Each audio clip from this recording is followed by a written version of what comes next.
Today, I'll show you how to insert watermarks in PDFs with Adobe Acrobat. First, open Adobe Acrobat on your computer. Now open the PDF file where you want to add a watermark. Once the PDF is open, go to the Tools section. Look for Edit PDF and click it. In the Edit PDF toolbar, find the Watermark option.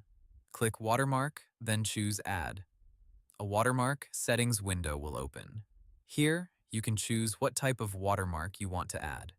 If you want a text watermark, type the text you want to show on the PDF. For example, you can write draft, confidential, sample, approved, or your company name.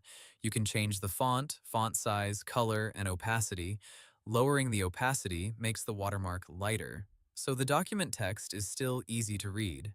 You can also rotate the watermark if you want it to appear diagonally across the page. If you want to use an image as a watermark, choose the File option and upload an image from your computer. This can be a logo, stamp, or custom graphic. Next, choose where the watermark should appear. You can place it in the center, top, bottom, left, or right side of the page.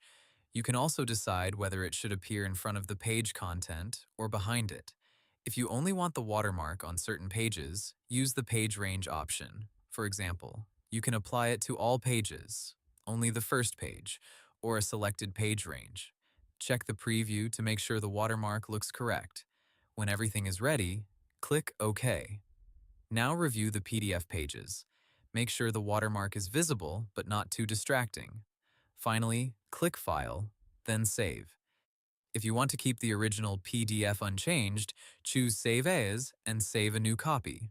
So, to keep it simple, open your PDF, go to Edit PDF, choose Watermark, click Add, set your text or image watermark, adjust the position and opacity, then save the file. And that's how you insert watermarks in PDFs with Adobe Acrobat. Hope the tutorial was helpful. Subscribe to my channel and see you in the next video.